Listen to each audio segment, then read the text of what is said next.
ambillah pengajaran daripada serangga luar biasa. Allah Subhanahu wa Ta'ala berfirman, وأوحى ربك إلى النحل أن اتخذ من الجبال بيوتا ومن الشجر ومما يعرشون. Dan Tuhanmu memberi ilham kepada lebah, hendaklah engkau membuat sarangmu di gunung ganang dan di pokok-pokok kayu, dan juga di bangunan-bangunan yang didirikan oleh manusia. An-Nahl 68.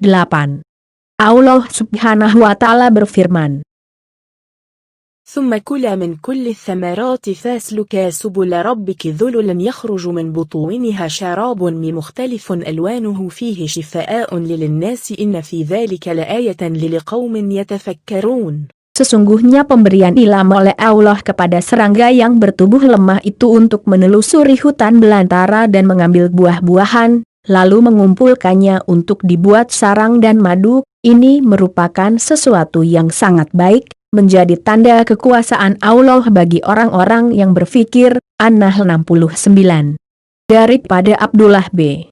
Amr radhiyallahu anhu, sabda Nabi sallallahu alaihi wasallam, إن مثل المؤمن لكمثل النحلة أكلت طيبا ووضعت طيبا ووقعت فلم تكسر ولم تفسد. Sesungguhnya perumpamaan seorang mukmin adalah seperti lebah, ia makan yang baik-baik, mengeluarkan yang baik-baik, bila ia hinggap tidak membuat dahan patah dan rusak. Hadis riwayat Ahmad. Berdasarkan nas Al-Quran dan hadis di atas, bolehlah dikenali sifat serangga lebah untuk jadi iktibar. Lebah hinggap di tempat bersih, makan dan menghisap benda yang bersih, madu, dan di tempat yang bersih dan cantik, bunga. Berbeza dengan lalat yang ditemui di tempat kotor dan busuk. Di antara tujuan lebah dijadikan adalah untuk manusia mengambil iktibar. Demikian Allah dan Rasul-Nya menyeru agar orang beriman mencari rezeki yang bersih serta bersyukur di atas nikmat-Nya. Allah Subhanahu wa Ta'ala berfirman, يا أيها الذين آمنوا وكلوا من طيبات ما رزقناكم واشكروا لله إن كنتم إياه تعبدون.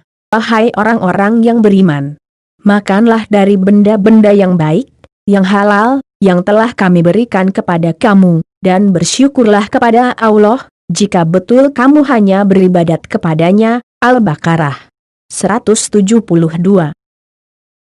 Lebah mengeluarkan madu yang bersih dan kandungannya memberi manfaat terutama kepada manusia. Seorang mukmin dituntut memberi manfaat dan kebaikan kepada orang lain. Jika tidak ada, janganlah pula membeban dan menyusahkan orang lain dengan perbuatannya, tangan, lidah dan tulisannya. Lebah tidak membawa kerusakan ketika hinggap di bungaan dan ranting. Keduanya tidak patah atau rusak. Mukmin yang baik tidak membawa kerusakan dalam masyarakat. Lebah tidak pernah menyerang kecuali diganggu. Mukmin hanya membalas ketika marwah dan agamanya diganggu atau dihina. Lebah juga menjadi agen pendebungaan, polination, apabila kakinya membawa debunga ke anter. Semasa hinggap lebah memindahkan debunga ke stigma bunga yang lain. Sifat seorang mukmin adalah sentiasa membawa kebaikan dan membantu orang lain. Kesimpulannya, banyak iktibar kejadian lebah ini untuk ditiru oleh mukmin. Ambillah dan sukailah perkara baik yang ada dalam masyarakat. Majelis ilmu adalah perkara terbaik yang disuruh oleh Rasulullah Sallallahu Alaihi Wasallam karena diibaratkan taman syurga di dunia ini. Ambillah maklumat terbaik dan jangan kumpul maklumat sampah. Berhati menerima suatu maklumat sebelum share karena orang fasik selalu membawa dosa. Justru bersikap tabayunlah.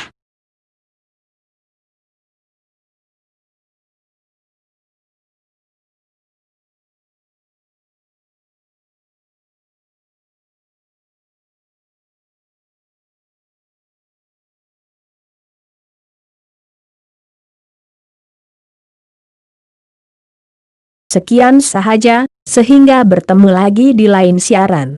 Wabillahi taufik wal hidayah. Wassalamualaikum warahmatullahi wabarakatuh.